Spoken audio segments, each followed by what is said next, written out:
ಕೇಂದ್ರ ಸರ್ಕಾರದಿಂದ ಭೌಗೋಳಿಕ ಮಾನ್ಯತೆ ಜಿಐ ಟ್ಯಾಗ್ ಪಡೆದಿರುವ ವಿಜಯಪುರದ ನಿಂಬೆಹಣ್ಣಿನ ಕುರಿತು ಪ್ರಧಾನಿ ನರೇಂದ್ರ ಮೋದಿ ಅವರು ತಮ್ಮ ಮನ್ ಕಿ ಬಾತ್ ಕಾರ್ಯಕ್ರಮದಲ್ಲಿ ಮೆಚ್ಚುಗೆ ವ್ಯಕ್ತಪಡಿಸಿದ್ದಾರೆ. ಇದರಿಂದಾಗಿ ಇಲ್ಲಿನ ನಿಂಬೆಹಣ್ಣಿಗೆ ವಿಶ್ವಮಟ್ಟದಲ್ಲಿ ಮತ್ತಷ್ಟು ಪ್ರಸಿದ್ಧಿ ಪಡೆದಂತಾಗಿದೆ.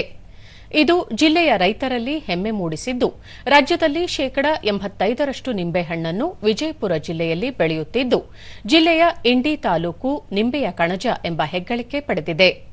ತೆಳುವಾದ ತೊಗಟೆ, ಹೆಚ್ಚು ರಸಭರಿತವಾದ ಸಿಟ್ರಿಕ್ ಆಮ್ಲ ಹೊಂದಿರುವುದು ಕಾಡ್ಜ್ಗಿ ಎಂಬ ತಳಿಯ ನಿಂಬೆಹಣ್ಣಿಗೆ ಭೌಗೋಳಿಕ ಮಾನ್ಯತೆ ದೊರೆತಿದ್ದು, ಯುಎಇ, ಮಾಲ್ಡೀವ್ಸ್, ಯುಕೆ ಸೇರಿದಂತೆ ವಿಶ್ವದ ಅನೇಕ ದೇಶಗಳಿಗೆ ರಫ್ತು ಮಾಡಲಾಗುತ್ತಿದೆ.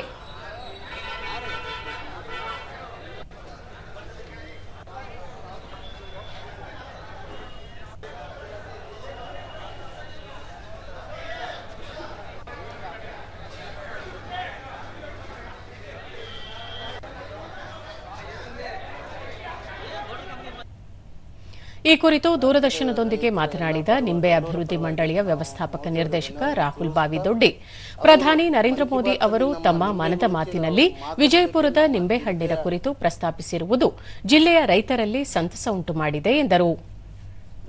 ಉತ್ಪಾದನೆ ಮಾಡೋಕ್ಕೂ ಮತ್ತು ಇದು ಪ್ರದೇಶ ವಿಸ್ತರಣೆ ಮಾಡೋಕ್ಕೂ ಹೆಚ್ಚಿನ ಆಸಕ್ತಿ ಬಂದಿದೆ. ಇದರಿಂದ ನಮ್ಮ ರೈತರಿಗೆ ಸಾಕಷ್ಟು ದರ ಕೂಡ ಸಿಗುವ ನಿರೀಕ್ಷೆ ಇದೆ.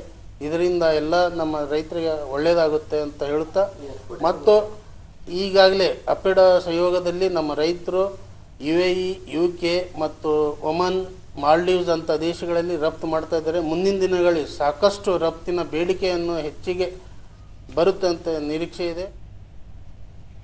ರೈತ ಉತ್ಪಾದಕ ಕಂಪನಿಯ ಮುಖ್ಯಸ್ಥ ಸಂಗಮೇಶ್ ಸಾಗರ, ಪ್ರಧಾನಿ ನರೇಂದ್ರ ಮೋದಿ ಅವರು ತಮ್ಮ ಮನದ ಮಾತಿನಲ್ಲಿ ವಿಜಯಪುರದ ನಿಂಬೆಹಣ್ಣಿನ ಕುರಿತು ಪ್ರಸ್ತಾಪಿಸಿರುವುದು ನಿಂಬೆ ಬೆಳೆಗಾರರಿಗೆ ಮತ್ತಷ್ಟು ಪ್ರೋತ್ಸಾಹಿಸಿದ್ದಾರೆ ಎಂದು ತಿಳಿಸಿದರು.